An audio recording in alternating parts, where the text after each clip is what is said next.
Goodness gracious, look at that. I hope that's not too distracting for you all. But if it is, oh well. What up? I need like an intro. Comfortable.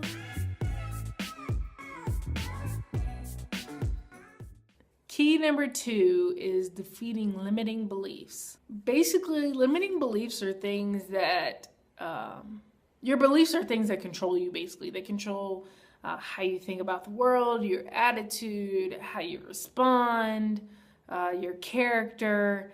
Your beliefs determine you, basically. And you can choose your beliefs. A lot of us grew up being taught certain things, and our parents hopefully and normally will teach you what they think is the best way.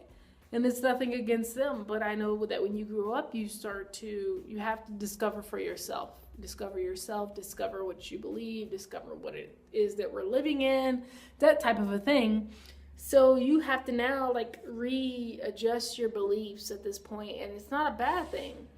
What do you believe? If you believe what you were taught when you were younger, that's cool. It is what it is, but now you have to subconsciously and understand as an adult what you believe. So in that, what you believe controls how you act on things. That's why it's so important to understand what you believe. If you're just floating through life, then if you go read that Outwitting the Devil that I talked about in the last video, I think it was part 1 actually, Outwitting the Devil, the book to read, where Napoleon Hill talks to the devil. If you read that, he talks about drifters. Drifters are people who just go along with life and they don't really know anything and they just let it happen. And I'm a flower. I flow, I vibe, I love to do that. That's my thing, that I'm laid back, that type of a thing. But it's different than just being a drifter in your beliefs. I know who I am, so when I'm in certain situations, whether I'm laid back or not, I know if I need to get out of that situation, or do I accept what's going on in the situation? Do I speak up on the situation? Whatever it is. A drifter would just let it happen and not say anything and just be like, oh, it's not my problem, sorry about that, that type of a thing. So don't be a drifter. Another thing with those things that we say to ourselves that I just repeated, or limiting beliefs, if you want to call it that, is that when we start to do that, we start to spill that into other people. Because we think that, and that's our perceived world, we start to think that that's other people, or that that's how other people should act or think. If I think that it's a dog-eat-dog world, and you have to be selfish and sneaky to get ahead, I'm going to start leaking that into other people through my actions. That's how you affect the world around you. That's why I say shine on, to continue to be your true authentic self, to shine the light, to be truth and love, to continuously learn, experience, and share with other people and be helpful and happy. Live that life, because that's more valuable, more worthy than anything else. Because those material possessions will die off. You can lose them. Other people can take them. That type of a thing. So don't value yourself off of that. And I try to spread that to other people and let them know that they are worthy. They are worth it. They need to see the bigger picture and experience things that they haven't already experienced, to understand that life is more. To not compare themselves to the next person. If they feel like other people in their job are doing this dog-eat-dog world, it's not worth it. Your happiness is not worth their validation.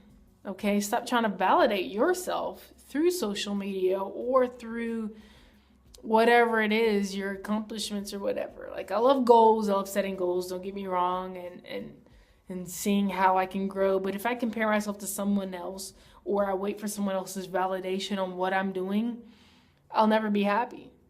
So, yeah, I just think that we need to get out of that mind frame and figure out how to live a different life instead of living that way. And like I said before, how we change our limiting beliefs is to replace them with advancing beliefs. So instead of limiting yourself, you're advancing yourself. So advancing beliefs would be if you continuously said that wealthy people are greedy and evil, your advancing belief would be that you are abundant. You use that to help others. You give back. more than you receive. You know, it doesn't have to be like wealth is the evil thing. So advancing beliefs is something that you would replace your limiting beliefs with. One thing, like if you were saying, you better stop wanting because you don't want to get your hopes up because you're going to get hurt.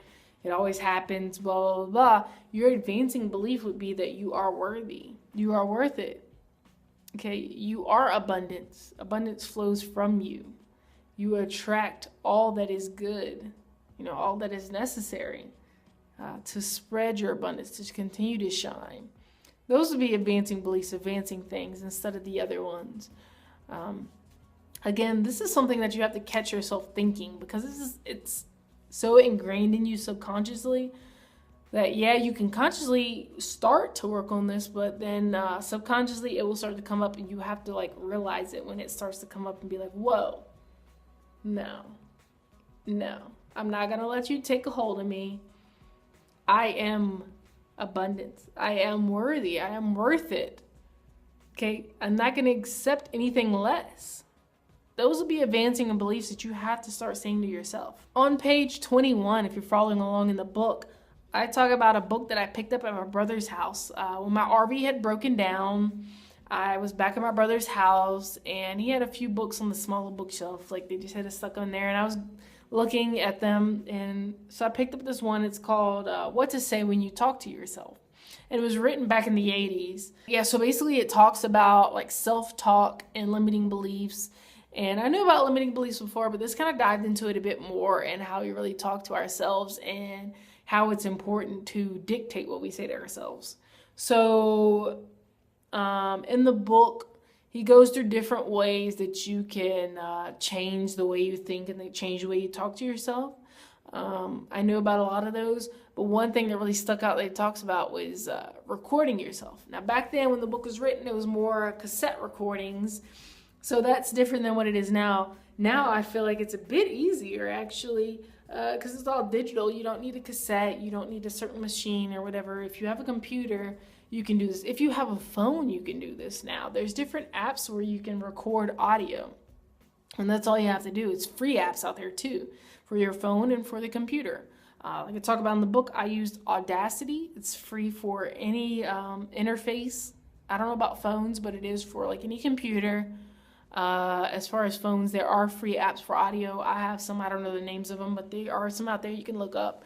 And all you do is just record yourself saying these affirming beliefs, these advancing beliefs.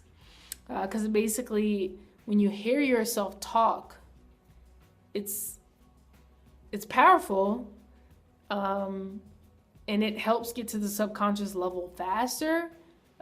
It's a deeper thing, hearing yourself say it than someone else say it, because there's tapes out there that you can listen to and videos you can listen to of other people saying things, but it's deeper when it's yourself. It's this self-talk. Okay?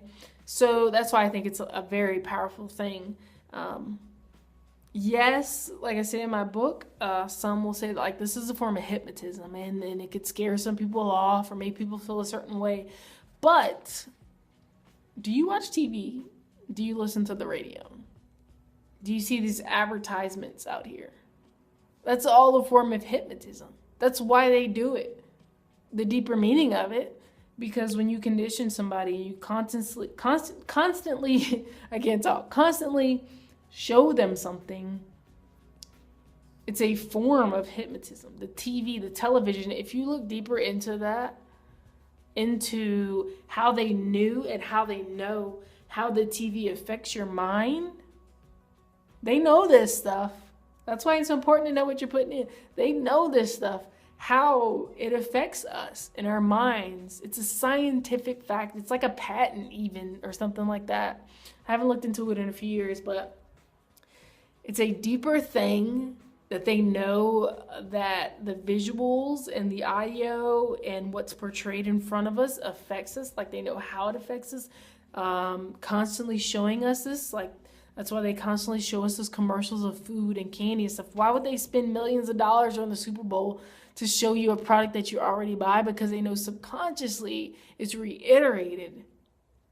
It's built. It's something deeper there. Once you understand it, you know you have to stay a step ahead of the enemy, basically. And if you know their tricks and tips and stuff like that, then you know how to protect yourself and you know how to empower yourself, I would say. Some people can argue, whatever. This is my beliefs and this is how I feel. Is a good way to go about it. But once you understand the TV and the power of it, the computer and the phones and the power of it, and the visuals and the audio, the vibrations and the frequency that they give off, it's all powerful. It's a mind control thing. It really is. It truly is. And if you don't believe that, you don't understand it, I'm sorry that you don't. You can look into it a bit deeper if you want. And I definitely will go into it deeper in a lot of my videos later. But I think it's a very powerful thing. And to understand it, you then understand the fact that your beliefs determine a lot.